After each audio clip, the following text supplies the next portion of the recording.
Once upon a time, in a certain little town, on a street that had beautiful poplar trees growing along each side of it, was a nice little house. Johnny, who had brown eyes, ears that stood out a little like this, a nose that turned up slightly, that always had a happy smile. I said the mouth always had a happy smile. That's better. Now, as well as having a head, of course, arms and legs and a body, just like other little boys. And when they were all put together, Johnny looked like this. Well, now that you know what Johnny looks like, I know you'll want to hear about a very peculiar thing that happened to him one day. The sun was peeping in his window and was getting ready to wake him up. But look at that sun. He looks a bit disgusted at what he sees in Johnny's room. And no wonder. We didn't want to tell you this, but Johnny's a terribly untidy little boy. Did you ever see such an untidy room?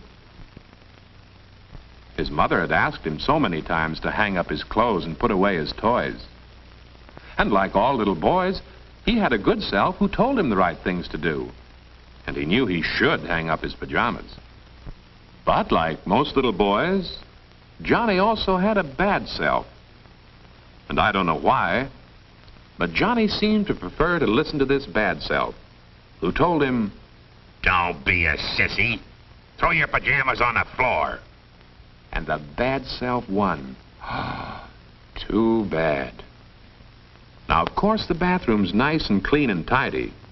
Johnny's mother keeps it that way. But does Johnny help her? Well, not exactly. Johnny But his good self tells him he knows he doesn't have to have fun that way. It makes his mother very unhappy. And good self might have won his argument if that bad self had not come up with the old argument. "Ah, don't be a sissy," he told Johnny. "Make all the mess you want. And why? Just splash a little water on yourself and dry it off. Nobody'll know the difference. And what's the good of cleaning your teeth? Unless, of course, you could have some fun with the toothpaste." But wait, cried good self. Stop. Just look at the mess you've made. You'll get worse and worse. If you don't mend your ways, you'll turn into a pig for sure, just as your mother said. "Pig," snorted Johnny. "Ah, don't be silly." But even as he hurried off to breakfast, his hands and feet became little pig's trotters. And though good self knew this was bound to happen, he was very sad to see such a nice little boy making such a pig of himself. Of course, bad self was just tickled pink, another one over on him. As Johnny rushed into breakfast, he had no idea that his hands and feet were, you know what. But then why should he, with table manners like this? His mother, of course, was most unhappy to see him slurp and spill his food this way. But Johnny paid no attention to what she said. He thought he was a regular fellow. He had the mistaken idea that being neat and well-mannered was like being a sissy.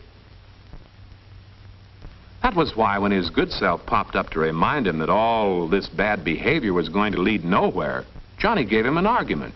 "Ah," said Johnny. And of course no polite little boy says "ah" in just that way. "Ah, I don't want to be polite.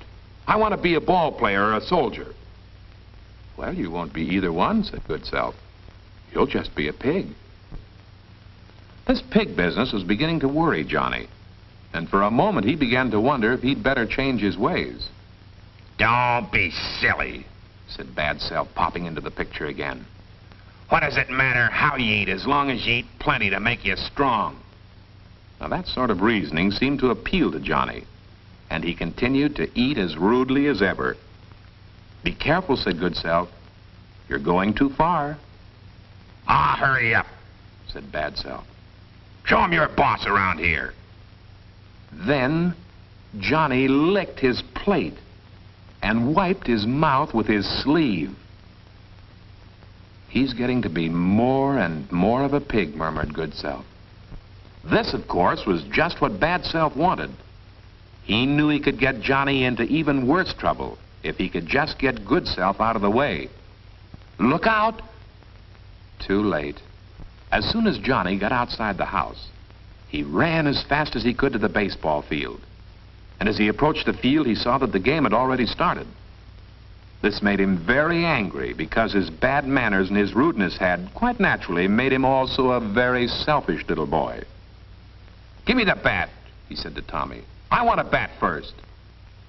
The other boys could hardly believe that one of their friends could be such a bad sport and such a bully. "Don't be a pig," they called. "See, even your friends think you're a pig," said Good Self. "And no wonder. Snatching the bat away from little Tommy is the most terrible thing you've done yet." "Ah, why not take the bat?" shouted Bad Self. "You're bigger than he is, aren't you?" "Right," said Johnny the pig. "Let's get on with the game." But the tale doesn't end here. "Play ball!" shouted Johnny. Mickey threw a fast one. Wham! And the ball sailed through the air. As Johnny ran, touched first base, and rushed on, the ball was thrown into Billy, who caught it on second base. "You're out!" shouted Billy. And Johnny was out by a mile. But Johnny didn't like that. He didn't want to be out. "I'm not out! I'm not out!" he screamed at Billy. Poor Billy just blinked. Anybody could see that Johnny was out by a mile. Billy started to explain it, but he just got pushed around for his trouble. Well, that was more than the other boys could stand. They were all good sports, and like all regular fellows, they couldn't stand a bully or someone who wanted his own way all the time. They told Johnny he was a big bully. "You're nothing but a pig," they said. Naturally, they wouldn't have anything more to do with him.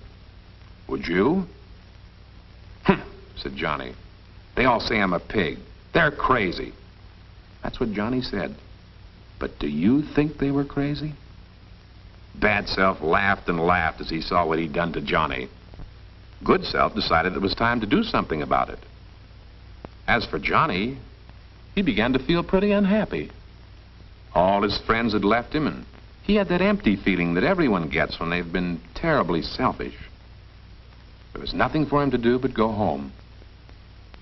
On his way, he passed a farmyard where there were some little pigs. He couldn't stand the sight of them. He hurried on his way. He had no idea, of course, the pigs were following him until, "Oink, oink," they said right behind him. "Shoo, shoo," said Johnny to the pigs. Go on home." But the little pigs just stood there and smiled at him. They thought this was fun. They'd never seen a pig with clothes on. Johnny was pretty worried by this time, so he started to run. The pigs ran right behind him. So he ran faster. And the faster Johnny ran, the faster the pigs ran. So Johnny ran still faster. He'd never run so fast before. Puffing and blowing, he arrived at last at his home, swung in the gate, and slammed it shut. Only then did he feel safe from those terrifying little pigs. In the garden, he found his little dog Rover, lying asleep under a bush, waiting for him. Johnny smiled again. Let his friends call him a pig. Let them walk away from him. Rover was a true friend. Rover wouldn't let him down. "Hi, Rover," he called. The dog awakened as soon as he heard that familiar sound. "Oh, boy," said Rover to himself. "Johnny's here to play with me." And off he ran to greet his little master. "Whoa," said Rover. "What is that funny-looking thing that sounds like Johnny?" Rover decided he didn't know. But whatever it was, he didn't like it. He ran like a flash with howls of dismay, sped like a rocket toward the bushes, and disappeared. Cautiously, he peeped out and blinked. Johnny tried hard to stop a tear from rolling down his cheek. This was the hardest blow of all. Little Rover, whom he'd raised from a pup, with whom he'd romped and played for years, had deserted him. He could stand everything else, but this was too much. He would have to find his mother. Would she run away from him? He'd been very rude and very disobedient. Yes, he'd better see his mother. On the way through the hall, Johnny passed the mirror. Huh? Who was that? Who's that funny-looking creature? He looked at it this way. He looked at it that way. And he looked at it the other way. "Oh, it's me, Sovereign Catfish! Ma! Ma!" he yelled. Now he really had to find his mother quickly. "Oh, Mother, Mother," he said, "I've turned into a pig. No one will have anything to do with me, not even Rover. Oh, Mother, I've turned into a pig." "Well, of course you have," said his mother. "You've turned into a pig because you preferred to act like one." "I didn't want to be a pig," said Johnny. I just don't want to be a sissy." "So that's it," his mother said. "You're afraid of being a sissy. Well, just let me show you something." And she turned on the movie projector. "Do you know who those men are?" asked Johnny's mother. "Sure, they're West Point cadets," answered Johnny. "That's right. And see how smartly they march. Notice how clean and well-kept their uniforms are. Do you think they're sissies?" "Well, no," Johnny agreed, "they couldn't be sissies." Then said his mother, "If the future generals of the United States can keep clean, you should too." Johnny thought about that and agreed it was probably so. But he added, "If I had a uniform like that and were a West Point cadet, I would naturally keep myself clean." "Mm-mm," said his mother. "Things like that just don't happen. These young men earned the right to be cadets by being clean and well-mannered first. You can't change from being dirty and bad-mannered into being clean and well-mannered all of a sudden." "You can't?" And Johnny seemed worried. "Well," said his mother, "if you made up your mind to try very hard, perhaps you could." In the academy and the barracks rooms where they live, the cadets study hard and practice being orderly, clean, and tidy. These young men know that without good manners, they will never be good officers. And it's the same thing at Annapolis, where Uncle Sam trains his naval officers. Nobody leans on the table or slurps his food here.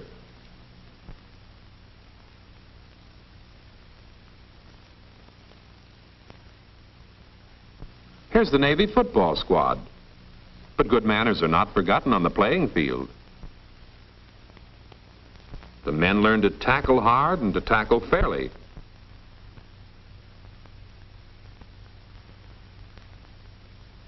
And how to kick. And how to develop their muscles. But they also learn that while it is important to win, it doesn't matter if they lose as long as they've played their best and can lose with a smile. Watch this man score. And remember that good sportsmanship is something that everyone admires. And good sportsmanship is acting to others the way you would like them to act to you. So remember, Johnny, if you want to play ball like this and get a cheer like this,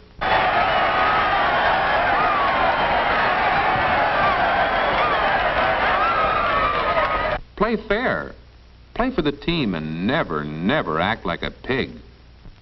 "Oh, boy," said Johnny, "that was a wonderful movie. Now I know exactly what to do." "Well," said his mother, "now's the time to begin then. Because once you've made up your mind to do something, you must act immediately." As Johnny rushed away, you could see that he felt better already. He ran up the stairs as fast as he could and entered his room. "No wonder I turned into a pig," he said as he looked around.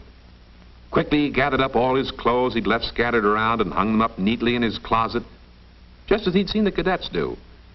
Then he picked up and put away his toys in the toy box. On the way out, he paused at the door to see if everything was shipshape, as the midshipman would say. And as he looked around the clean and tidy room, he felt happier than he'd ever felt before.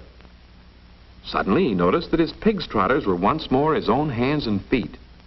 "Oh, boy," he exclaimed, "I'm turning into a little boy again." And he was so encouraged that he hurried even faster to get on with the job. In the bathroom, he hung up each towel in its place, put everything back where it belonged, and yes, sir, he even put the cap back on the toothpaste. "Yes, sir," said Johnny. "I must admit that certainly is an improvement." So he thought it was time to see if he showed any improvement. And sure enough, he could see a lot of changes for the better. Now, nothing could stop him. A fella couldn't become a cadet or a midshipman all of a sudden. He wondered why he hadn't realized that before. At lunchtime, Johnny sat up straight at the table as he'd been taught to do, arranged his napkin properly, and instead of reaching for the food, asked his mother to pass it for him. This time there was no slurping or spilling or splashing of food. Johnny was eating like a little gentleman, and proud of the fact that he knew how to do so. "Johnny," said Good Self, popping up again, "you look more and more like yourself." Johnny grinned as he wiped his mouth with a napkin. "Just remember," continued Good Self, "that any drip can be a pig. It takes a smart guy not to be one." "Roger," said Johnny. And what do you know? His pig's ears disappeared. "Don't be a dope," cried Bad Self. "You're gonna have more fun taking my advice. Do you want to be a sissy?" "Being polite and well-mannered is not being a sissy," said Johnny. "Listening to you doesn't get a fella anywhere." And he dropped Bad Self into the sugar bowl. "Good for you," cried Good Self as Johnny excused himself and left the table. And just in case Bad Self should cause any more trouble, he jumped on the lid and sat on it. "Well," said Good Self, "that takes care of that." And it certainly seemed to. When Johnny arrived at the ball game, the boys were not a bit pleased to see him. "Hi, fellas," said Johnny. But the fellas hardly said a word. The boys expected trouble. But Johnny went over to little Tommy and said, "Here, use my new bat." Then he went over to Jimmy and said, "Here, try my new mitt." "Well, what do you make of it?" Ted asked Bobby. "I don't know," answered Bobby. "But if he wants to play fair, we'll let him play." As the game got going, the boys were more than glad to have Johnny playing with them. He was always on the job, and he played for the team. But when it came Johnny's turn at bat, a shiver of excitement ran through all the boys. So far, Johnny'd been a good sport. How would he act now? The ball came sailing fast and straight toward the plate. Bam! Johnny socked it with all his might, and the ball went winging way, way, way over the field. It looked like a home run for sure. Johnny went zipping around the bases, and as he passed third base, the ball was fielded. The fielder fumbled with it for a moment, then threw it into home base. And Johnny and the ball seemed to arrive at the same moment. "You're out," shouted Jimmy in great excitement. And this time the boys were ready in case Johnny put up another argument. But they didn't know our new Johnny. "Shake," said Johnny to Jimmy. "That was a good catch. I thought I was safe, but I was too busy running to see. If you say I'm out, I'm out." That's the kind of sportsmanship the boys like to see. And they were so happy to see Johnny a good sport again, they cheered him all around the field. And because he was, they then and there elected him captain of the team. Well, of course, there was no pig left in Johnny, so his snout disappeared, too. "Hooray for our side," said Good Self. "I knew you'd do it." Then Johnny home as fast as he could go, leaped over the garden fence and found Rover waiting for him.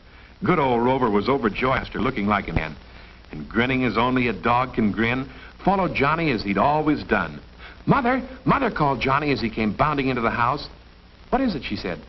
"I just want to tell you," said Johnny, "that it's